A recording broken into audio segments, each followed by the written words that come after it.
Just like to remind all those of you who believe that history didn't begin when you woke up this morning, that today, the 18th of March, is the 155th anniversary of the beginning of the Paris Commune, one of the most extraordinary revolutionary events in world history.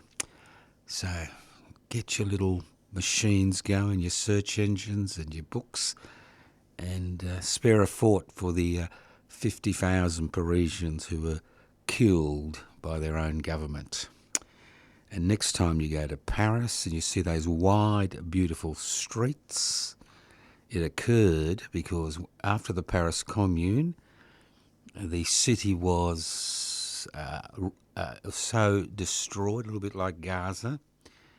They rebuilt it in a manner that they could bring cannons down the streets to put down any other uprising. So that's an interesting little aside. So today's the 155th anniversary of the beginning of the Paris Commune, the 18th of March. Now, next week, which will be the 25th, we are having a dinner down at Frankston. So come along and join us at La Porquetta's at Nepean Highway. You don't have to ring. You just need to turn up and pay for your own food and drinks. So come along next if you're in that part of the city. Now, don't forget that the Radiophon, yes, it is coming up on the 10th and 17th of July. My apologies. 10th and 17th of June, the Anarchist World this week will be doing Radiophon, and we're hoping to raise $20,000. Just in case you think, why should I bother? Look at the world around you. Look at the type of analysis, the type of the dreary people that actually tell the same dreary lies every day, and maybe that's a reason to donate to the 3CR Radiophon. And if you pay income tax, and that's the key, income, not GST, we all pay GST. Remember, you can get a legal, legitimate tax deduction for donating to the 3CR Radiophon, but we'll tell you more about that. I'm mentioning it now so you can start collecting your 5-cent pieces. I can't say pennies anymore. And don't forget, 50th anniversary celebrations at 3CR, giving you all a personal invitation. All the listeners of the Anarchist World this week, doesn't matter where you live, even the USA, we even invite you. So it'll be on Saturday, the 4th of July, 11 a.m. to 4 p.m. at Collingwood Town Hall, which is in Punt Road, Collingwood. Plenty of public transport, so put that in your diary. Meet the people at 3CR who keep the station functioning 365 days a year, 366 in a leap year. The sacred cows are all ready for the big party on the 4th of July. They've just come in. We're about to head off to the Community Radio Network. Evil minds that plot destruction, sorcerer of death's construction, in the fields of bodies burning, as the war machine keeps turning, death and hatred to mankind, poisoning their brainwashed mind. Welcome to the Anarchist World this week, broadcast across Australia on the National Community Radio Satellite. Listen to the Anarchist World this week, Australia's sacred cow slaughterhouse. Listen to analysis of local, national, international events. Listen to analysis you'll never hear anywhere else.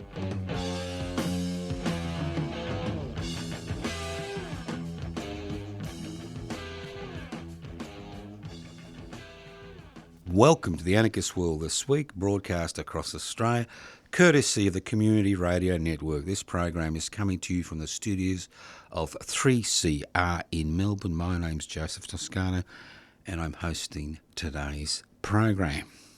If you're wondering what anarchy is all about, it's not what's happening in Venezuela or Cuba or Iran or Gaza or the West Bank or Oman, and the list goes on and on.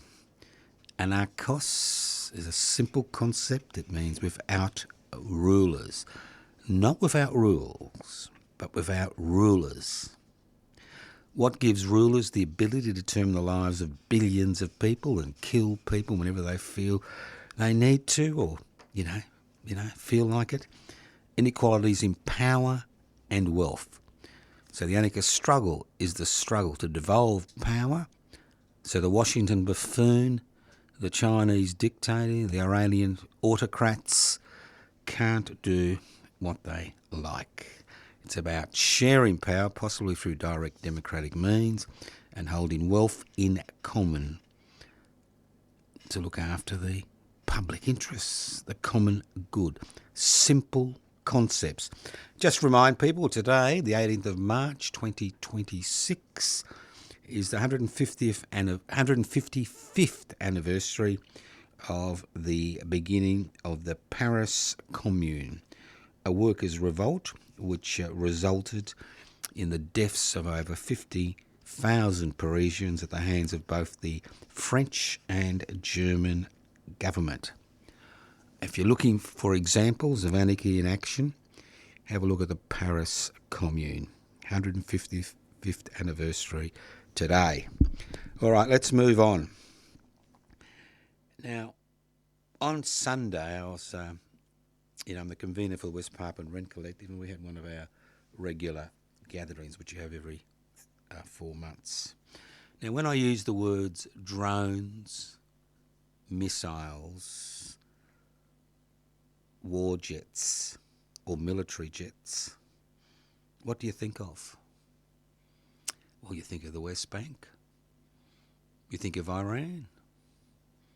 You think of Qatar, United Arab Emirates, and the list goes on and on. But let's get back to our little part of the world. When I think of drones, missiles, and military jets, I think of West Papua.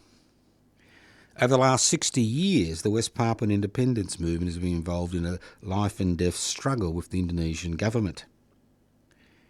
And just in October last year, the head of the military resistance in the highlands in West Papua, who've been able to keep back the Indonesian authorities for over 60 years, was killed in a drone strike in a village in the highlands.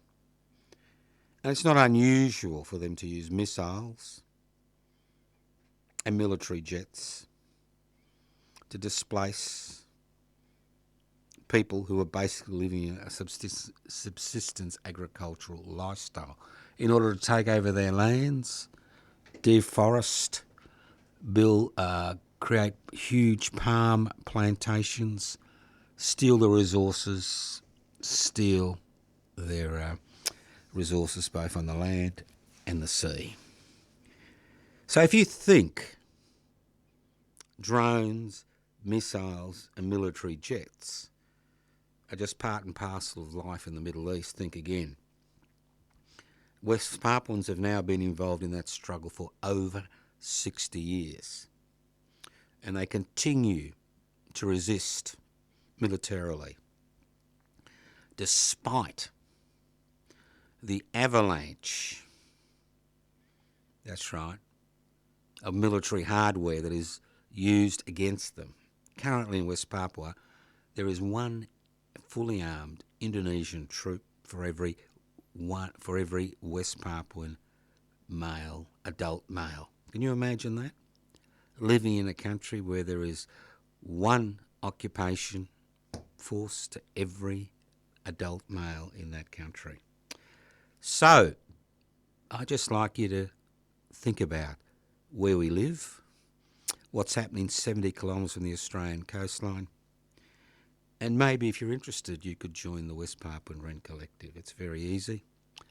If you leave a message on 0439 395 489, I'll give you the details on how you can donate $1 a day to the West Papuan Rent Collective, because atrocities do not just occur in the Middle East. They're occurring within 70 kilometres of the Australian coastline, courtesy of the Australian government, which refuses point blank to point out the atrocities that are occurring, because in many cases we have trained the elite military forces that Indonesia uses in the highlands in New Guinea to try to suppress the independence movement, and we provide them with the most sophisticated arms and intelligence. Let's move on. Divided nation. Well, the rise of divided nation. Interesting to see what happens in the South Australian state elections on the weekend, because a divided nation, it is said, is running neck and neck with the Liberal Party. And it looks like if the Liberal Party wants to get a few reps in the House, in the state parliament in South Australia, they're going to need ALP preferences, but that's a different story. Now, so what does the rise of divided nation mean? I think it means a number of things. One, it's the failure of parliamentary democracy to resolve the day-to-day issues which people face. And that failure, as you know, is directly linked to the fact the parliamentary agenda is set by that small section of society that owns the means of production, distribution, exchange and communication. I mean, theoretically, democracy or parliamentary, let's not talk about the word democracy, but parliamentary democracy is about looking after the needs of the people. Now, obviously, if our parliamentary system has been usurped by a minuscule minority, people will be looking for alternatives, irrespective of how ugly many of those alternatives policies are. And that's why I use the word divided nation, because obviously many of their policies are about dividing the Australian community, whether it's policies regarding refugees, immigrants, people of a different religious faith, which is in Christianity, different racial origins, if it isn't.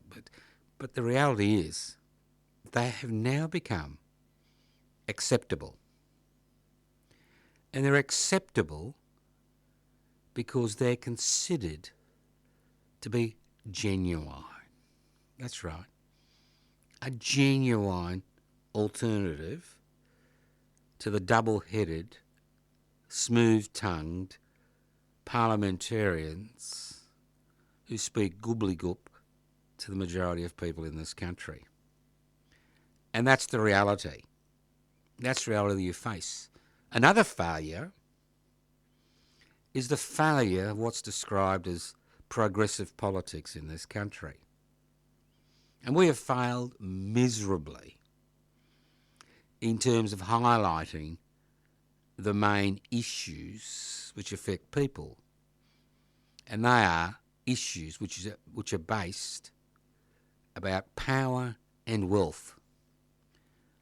It's all very well to spend eons of time on identity politics, but ultimately, the type of society we have, irrespective of your racial origins, the language you speak, the religion, your gender, your sexual orientation, depends on access to power and wealth.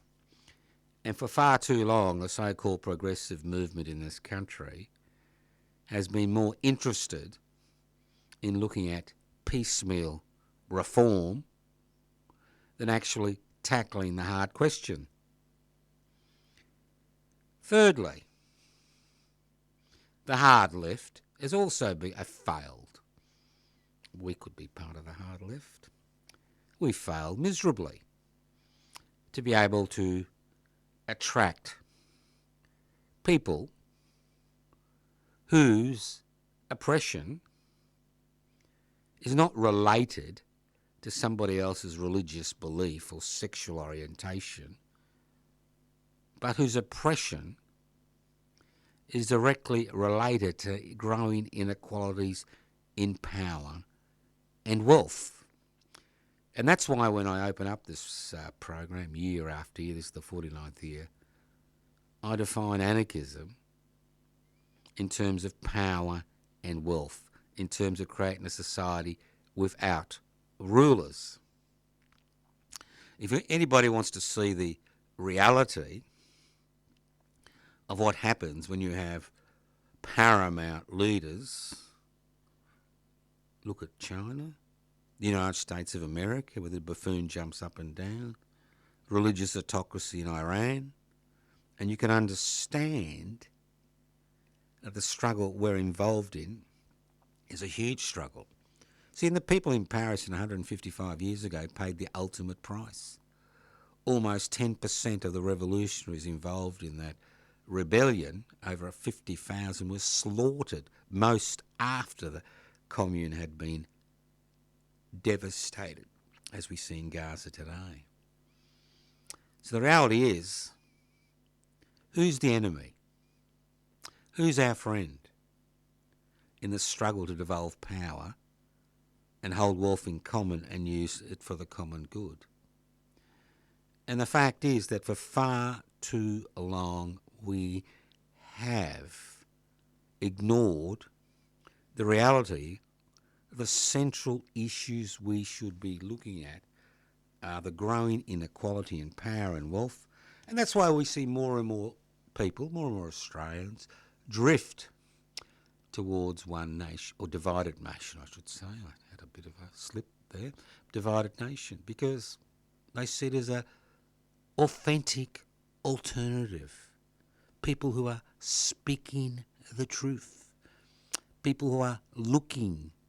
And the fact is, divided nation is a little bit like the buffoon in Washington and his hanger-oners. Same political ideology.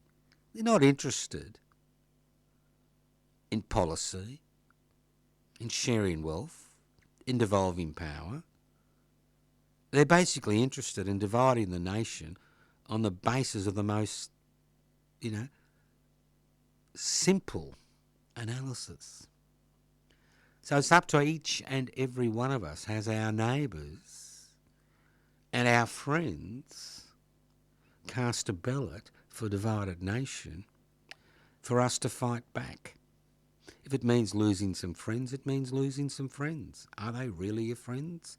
Because if you sit there and you listen to the dribble and don't fight back, you'll find the dribblers will be the ones who will, dominate the political field. You listen to the Anarchist World This Week, broadcast across Australia by the Community Radio Network. Now, this is why people get so angry with the Albanese government. Now, last night I was at a Lebanese restaurant. There's a lot of Lebanese restaurants in Australia. There are 250,000, over 250,000 of people of Lebanese extraction in this country. Most of them came here about 25, 30 years ago as refugees from the 13-year civil war with racked Lebanon. Okay?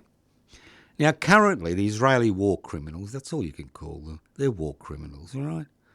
The Israeli war criminals, the genocide makers in Gaza, the people who shoot children, are devastating Lebanon in their struggle against Hezbollah, right? Devastating. Over a quarter of the population. Remember, Lebanon is a tiny little country, smaller than Tasmania. It's only got 5 million people. Over a quarter of the population have been displaced. Large areas of central Beirut have been destroyed, although at this stage essential infrastructure has been to some degree left alone.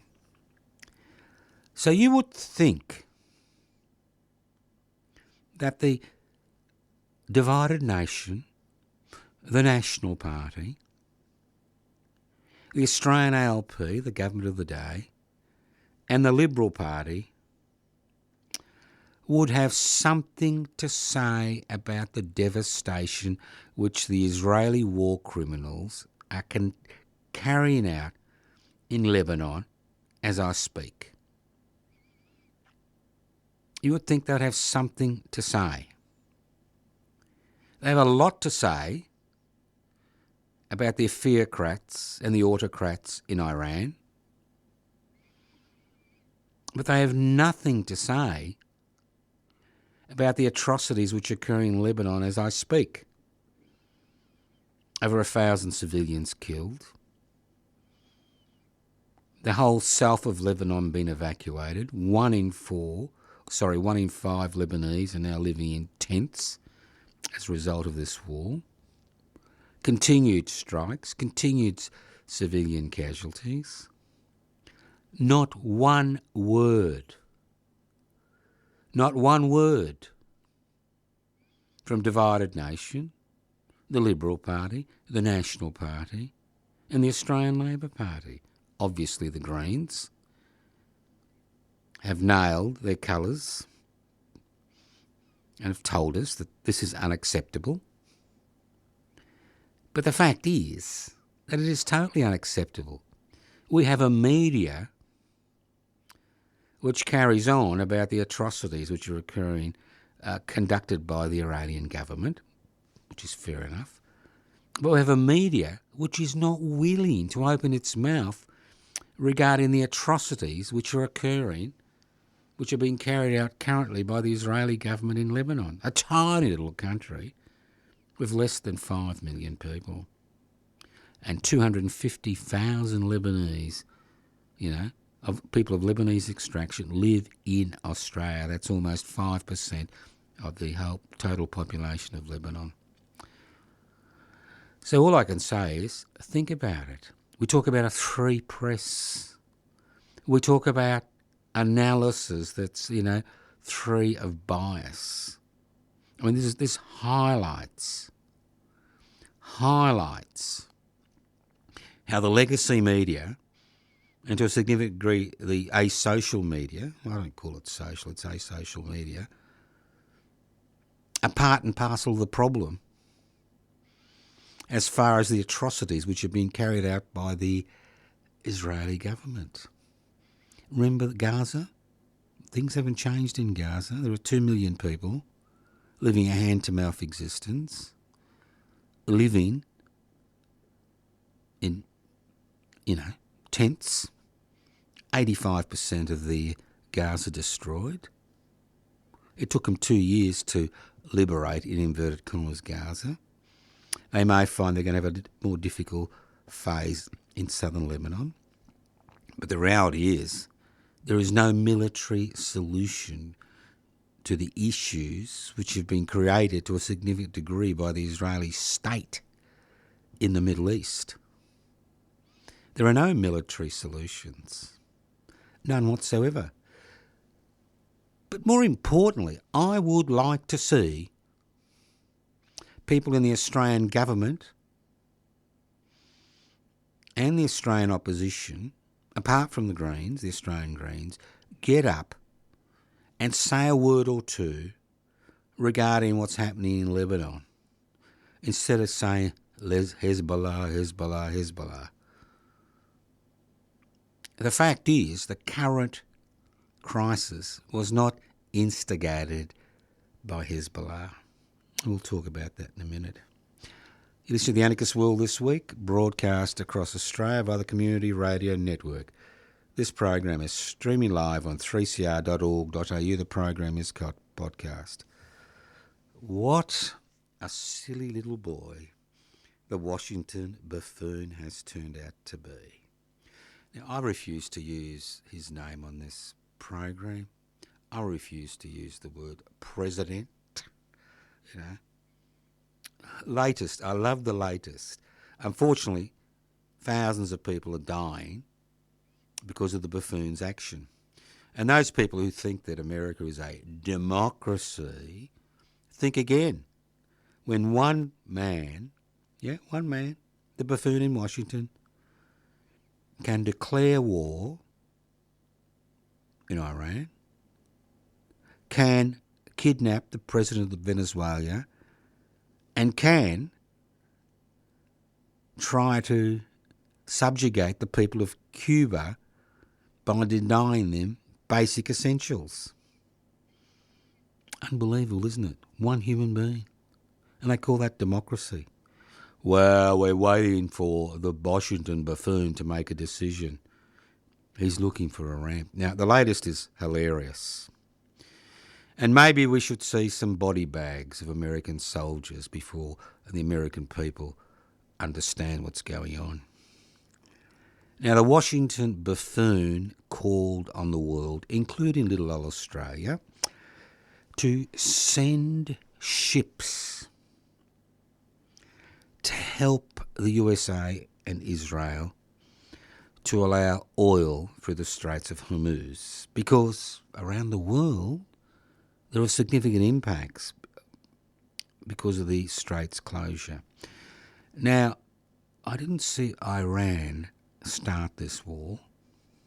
Now, obviously, as I said before, the Buffoon has been outfoxed by the Israeli war criminals. He's been outfoxed because there's nothing in this for the Buffoon. There's nothing in this for the United States of America. This war, which the Buffoon has been, pushed into for a little bit of flattery, is about stabilising the situation for Israel and creating a greater Israel in the Middle East, an Israel which has no competition, which will have just subjugated states around it, which will do its bidding. This is what this war is about. It's not about putting America first, but the Buffoon doesn't understand that. A little bit of flattery goes a long way. So here we've got it. This is the latest. This is what I love. I love about the Buffoon. You couldn't write about it. His latest mantra, Australia didn't send a warship. The NATO said it's a defence organisation. Nobody seems to be willing to sacrifice their military assets and military personnel to help the Buffoon. And now he says we can do it alone. Fair enough. But this is it. This is the philosophy. I break it, you fix it and pay for it. That's the philosophy. I break it, you fix it and pay for it. Unbelievable. Now, this morning I wet my pants when I heard the Buffoon in Washington criticise Australia. Now, we've been bending over backwards to satisfy this bully's, every whim. Look at the government and opposition. Although I have noticed that even the opposition is beginning to see reality. The Buffoon is not interested. They're not interested in us. It's about America first, although they've been outfoxed by the Israeli war criminals, but that's a different story. So I wet my pants. They may tear up the AUKUS agreement. Whoop-de-doo, $800 billion freed to look after Australia's interests. Wouldn't that be nice? And Mr. Hastie, I think it's Hastie, the de facto leader of the Liberal Party, who will obviously be leading the Liberal Party when he turfs out Angus Taylor in about 12 months, stated the rules have changed. He's a soldier. He knows. He was a soldier. He knows. He says the rules have changed. You cannot rely on the Buffoon. You cannot rely on this little boy throwing tantrums every time he doesn't get his own way. You can't rely on him. Maybe we should look around us and maybe we should be doing some discussion with the people around us. Japan, South Korea, Singapore, even Indonesia, believe it or not, Malaysia, Thailand, Cambodia, and the list goes on and on. So, well, it's not unbelievable. Now, a little bit of light entertainment. This is the Anarchist World This Week, broadcast across Australia, courtesy of the Community Radio Network. My name's Joseph Toscano. I'm hosting today's program. Now, I understand, not that I'm that enamoured with royalty, I understand the King and Queen of the top dogs, King and Queen of Denmark, have arrived in Australia for a state visit. Now, let's not forget that Queenie the Queen of Denmark, is a Tasmanian, and that the King met her, I think, in a bar in Sydney. And it was love at first sight. And 25 years later, that's when he was a prince. They become king and queen, you know. Story, you know, a little bit like a fairy tale, isn't it? But it's real. So they've turned up in Australia. Well, obviously, it's not just to visit the kinfolk, but every state visit has an underlying reason for that visit. You know, we saw poor old Prince William turfed out to Saudi Arabia a few months ago to try to get some, you know, financial contracts signed between the alien land of the Brits and Saudi Arabia. And now they've trotted out the King and Queen, one of our own, of Denmark, to Australia to do a little bit of a tour, you know? And why do you think it is? Well, just cast your mind back a few weeks. I know that as an Australian, you and me believe that history begins when we wake up in the morning, but unfortunately, that's fake news, in inverted commas. Now, what have the Danes been worried about over the last year or two? Well, the Washington Buffoon wants to take over Greenland. You know, it's necessary for the defence of the United States of America.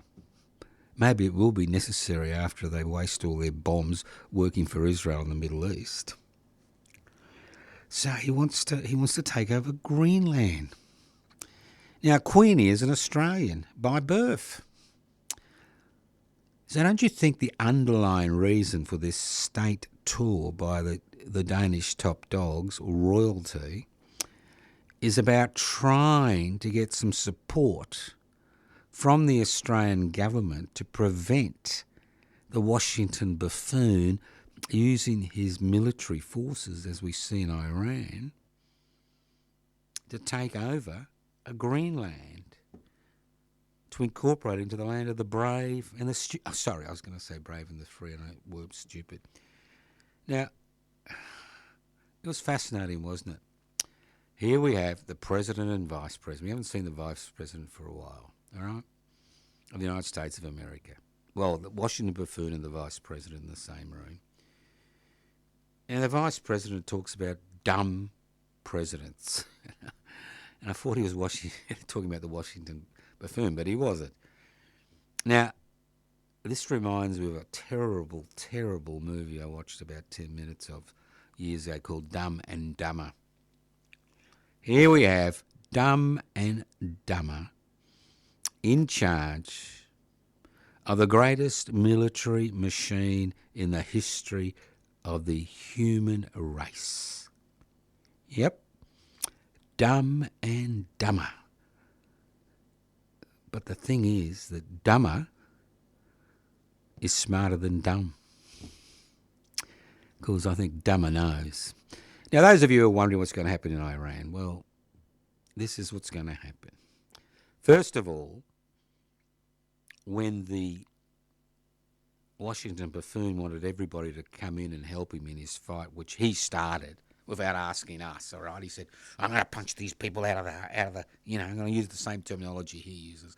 We're going to beat them, they've destroyed them 100%. All right? That's the Washington Buffoon. And then after a while, they fight back and he says, oh, it's causing problems around the world. Come and help me. And the world says, sorry, your war, you started it, you finish it. Now, the Washington Buffoon is quite happy for the people in Gaza to be slaughtered. He's happy for the people in the West Bank to be slaughtered. He's happy for the people in Lebanon to be slaughtered. He's even happy for people in Israel to be slaughtered. And he's happy to, obviously, to see people in the feudal monarchies that the United States of America keeps afloat in the Middle East slaughtered, and the people of Iran slaughtered. But when it comes to American boys and girls, it's a different story, isn't it? Well, unfortunately, I can tell you now that the Buffoon has made a decision. Currently, as I speak, there's another warship, another battleship, or aircraft carrier, whatever they call them, streaming towards the Middle East. And it's got 5,000 Marines on it. Now, these brave Marines are going to jump off the ship after the coast of Iran has been obliterated, take over that little corner of Iran and allow ships to go through the Straits of Hormuz. Even an idiot like me can work that out. So, maybe you should start investing in body bags. I mean, the stock market's just, sitting on its laurels at the minute, wondering when it's all going to end. But maybe you should start investing in body bags. Because, see, the Washington Buffoon is not used to people standing up to him. And what is happening now, both enemies and allies are beginning to stand up to him because they know this is the only way forward. When you've got Andrew Hastie, the opposition leader, the pseudo-opposition leader who's waiting to knife Angus Taylor as we come towards an election, talking about we can't rely on our allies, then you know there is a problem. All right, let's move on. I mean, this could be very, very depressing. All right. Let's not forget. I don't know if you listened to the Washington Buffoon being interviewed about Cuba. I can do what I like with Cuba. See, it's as if nothing exists outside his orbit. And the trouble is, unless the American people and the people in the Republican Party begin, and the people in the Supreme Court, as we just saw, begin to stand up to the Washington Buffoon, what we are seeing is not just the intellectual, ethical and moral collapse of the United States of America, but what we are seeing is the collapse of what likes to think of itself as the bastion of freedom. Whether that's good or bad, that's something for you to think about. I know what it is, but that's up to you. So, let's move on. Let's move on to something more local, because I think it's important that we not get carried away with what's happening outside our borders, although it has an impact. Now, I was thinking, people have been affected by this war. Let's forget about the humanitarian issues, about the children that have been slaughtered. Let's forget about the damage that's been done because Israel is not willing to allow a Palestinian state to be created. Let's forget about all that. Let's forget about the geopolitics. Let's think about you and me, us, because we're Australians and we like to think about us, put ourselves first all the time. So, there's a little war in the Middle East. It's not a combat mission, it's a war. And it's not collateral damage, it's murder. And we're having a few issues here. Now, I do a lot of driving. I've noticed petrol is... I used to be able to get petrol for about $1.55, 56 a litre. And it jumped up overnight to $2.29.9. That's about a 30 to 5% increase overnight. Now, the beauty about the increase in petrol prices is it didn't occur 7 days after the so-called combat mission in Iran began. It occurred almost immediately. And we've got the government asking the Australian Competition and Consumer Commission to look at the situation. They've had a little meeting with the petroleum industry. Because obviously in war, there's always winners and losers, but not winners and losers in terms of who wins the war and who loses the war, but winners and losers in terms of who makes money out of it. So the petroleum industry is making money at your behest. But more importantly, the gas industry, that's right, we're the second biggest gas exporter in the world, although we don't have enough gas for the East Coast because we sold too much, but that's a different story. So the gas industry is making billions of dollars of profits as prices escalate. And we've got people like the Greens and the Independent Centre for the ACT, I think it's Pollock, his name is, talking about super profits tax. No super profits tax. How dare anybody in this country talk about taxing organisations, corporations that mine this country's minerals and pay peppercorn royalties and tax? How dare they? They should wash out their mouth with soap and water. I can see poor old Gina and Twiggy, they must be distraught. Because you see, we have a problem. We have a huge problem in this country. And I keep talking about it. When you've got a private charity doing television advertisements and net advertisements, telling people that we need to donate money to them so we can send Aussie kids to public schools because their parents don't have enough money to pay for them. Extraordinary. And when we see the homeless rates in this country and the destruction of the public housing sector, we've got a problem. And when we see that people who've gone through university, who've got some bodgy degree, which is not going to get them anywhere, will be paying off that so-called, gateway to nirvana through a hex step for the next 10 to 20 years, we've got a problem. And when we see that the housing market has been turned into an investment bubble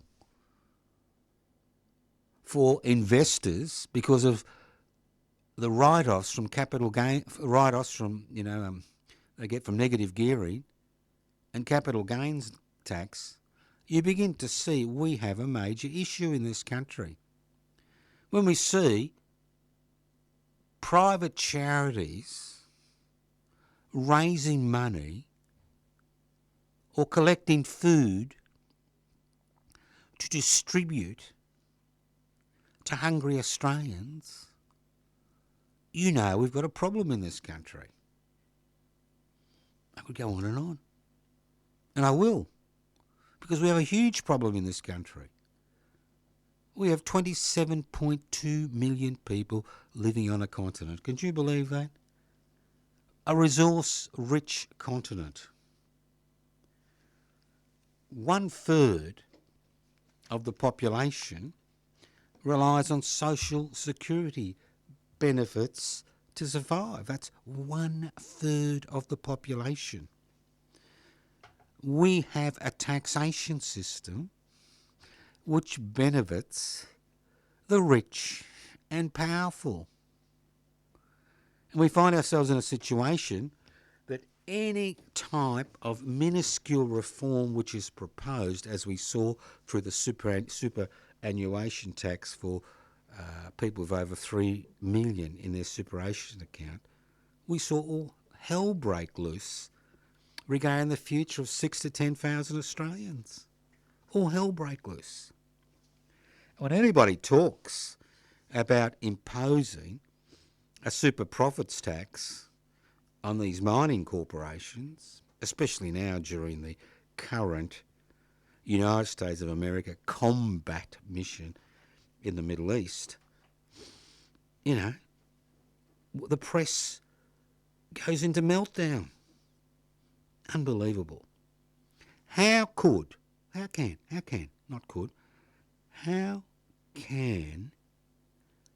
27.5 million people living on a continent have 1/3 of its population living on social security benefits which barely meet their everyday living costs.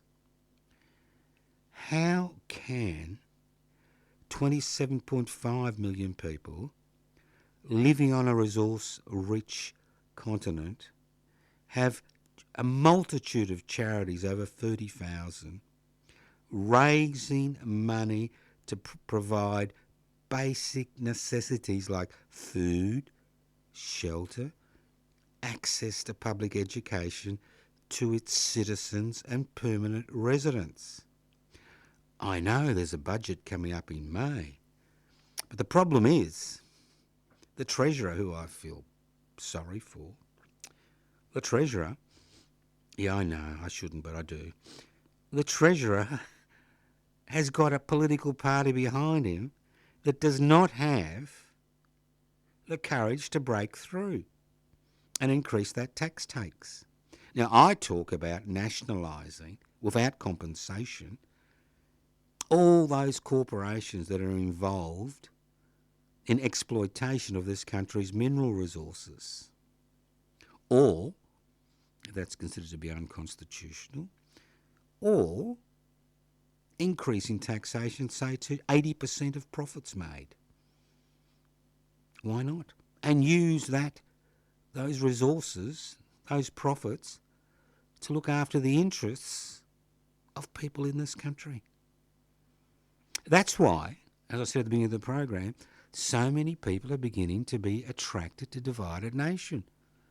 Not because of their policies, because Gina Rinehart is one of their greatest beneficiaries, not because of their, divisive policies, but because somehow they think, as the American people thought, if we elect a billionaire who's got no moral, ethical basis, who wants to put American first, everything will be hunky-dory.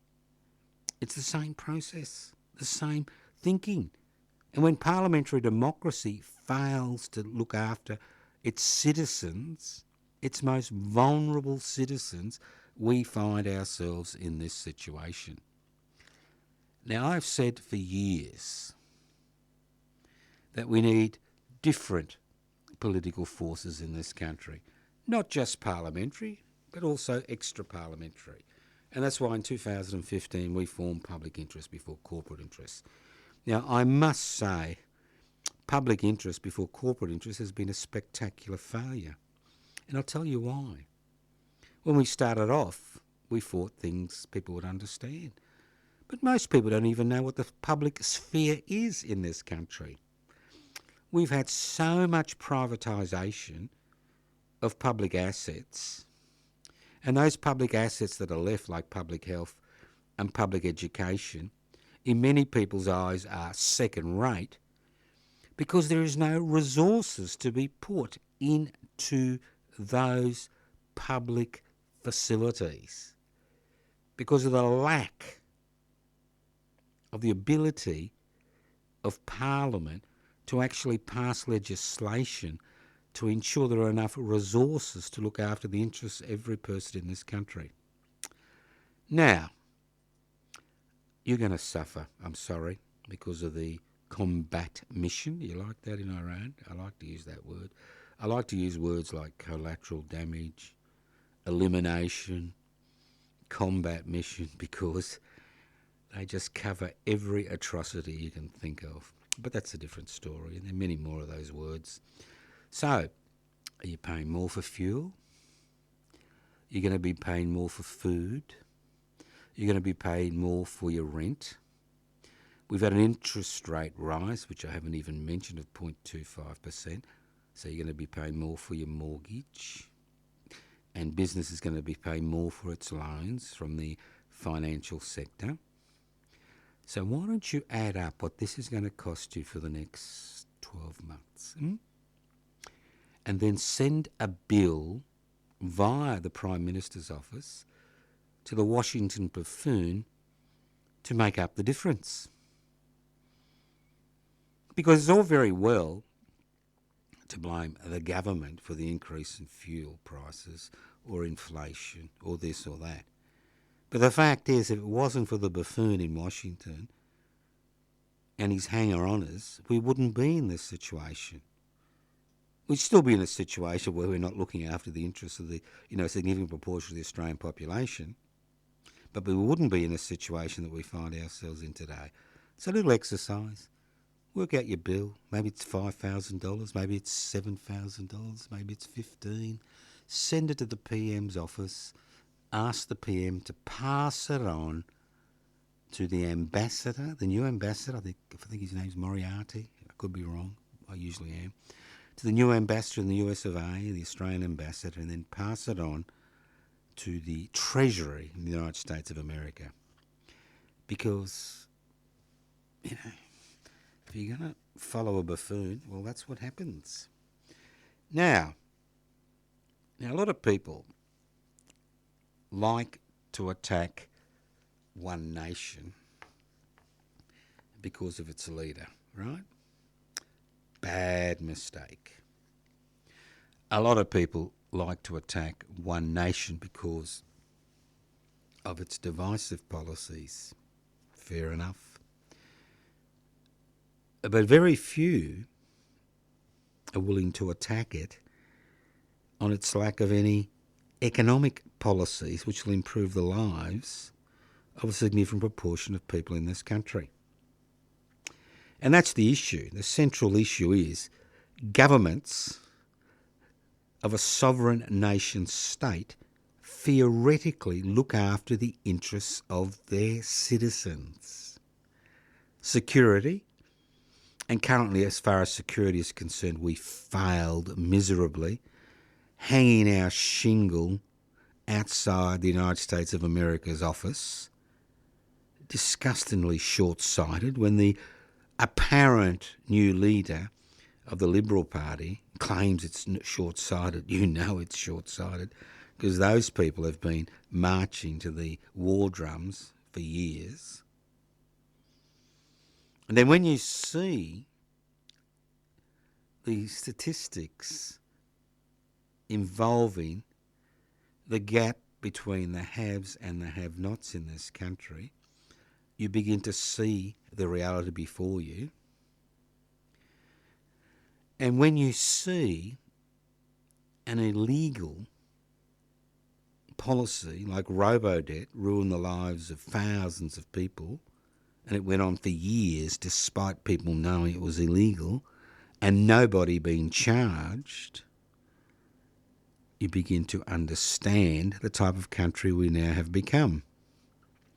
We acquiesce, we bow, we doff our cap, we kowtow.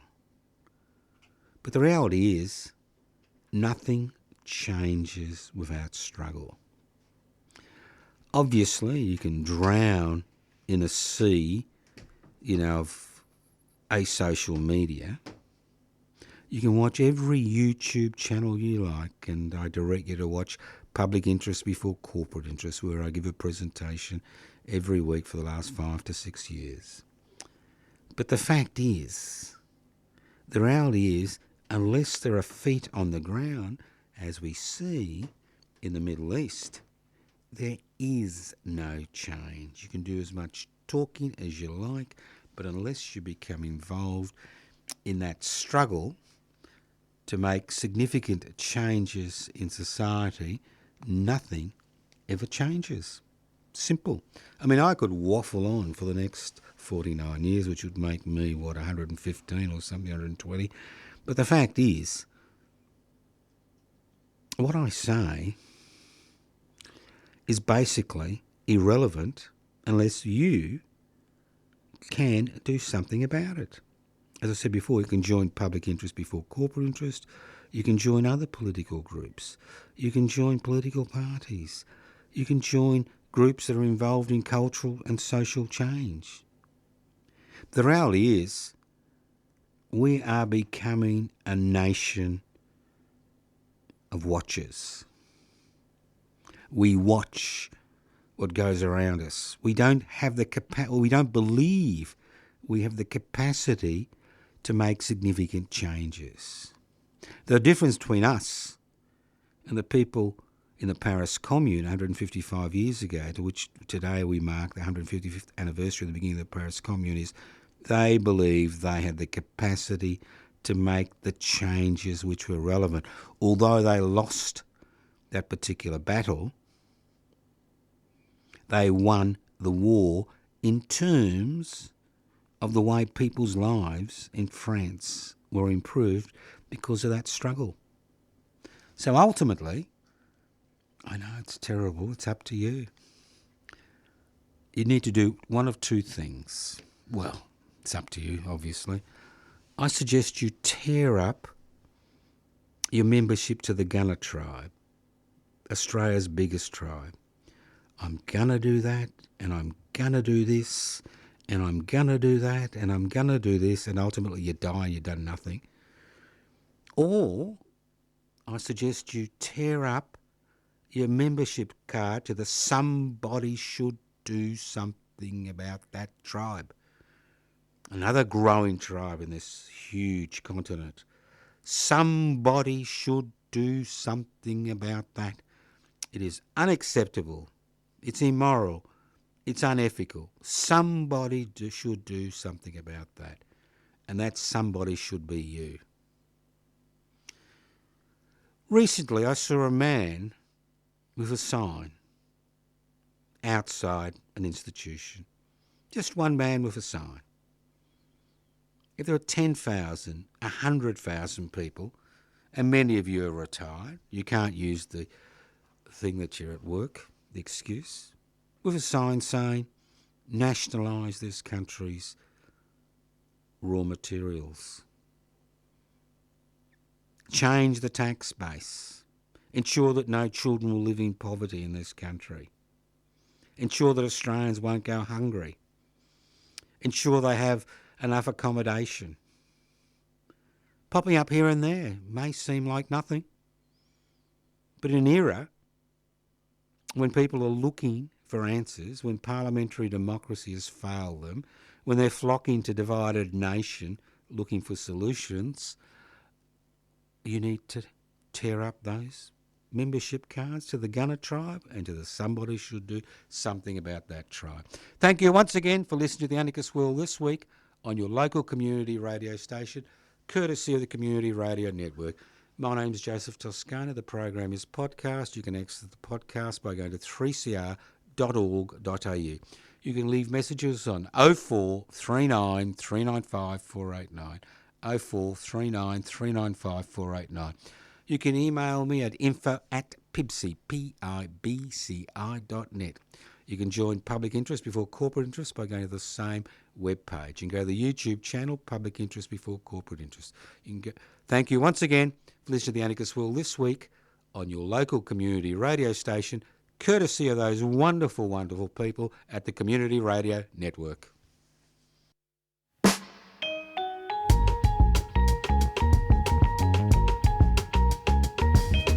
Help us stay radical. Become a regular donor to 3CR.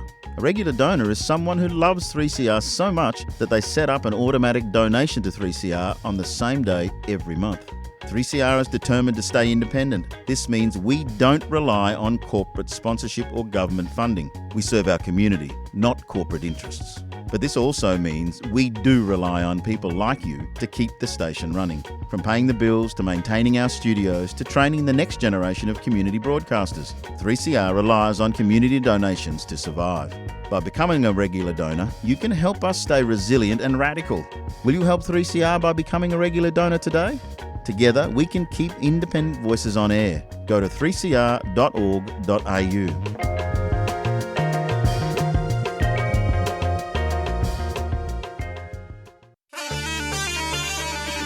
You're listening to 3CR, an apartheid-free zone. 3CR's Committee of Management has passed a declaration formalising our commitment to a free Palestine. As an apartheid-free zone, we're committed to boycotting Israel's regime of oppression.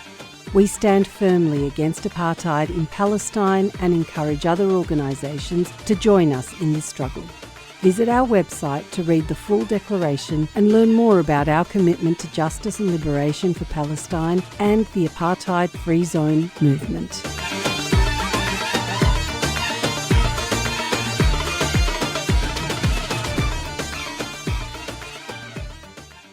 You've been listening to a 3CR podcast. If you found it valuable, please consider donating or subscribing to support independent community radio. To find out more, go to 3cr.org.au.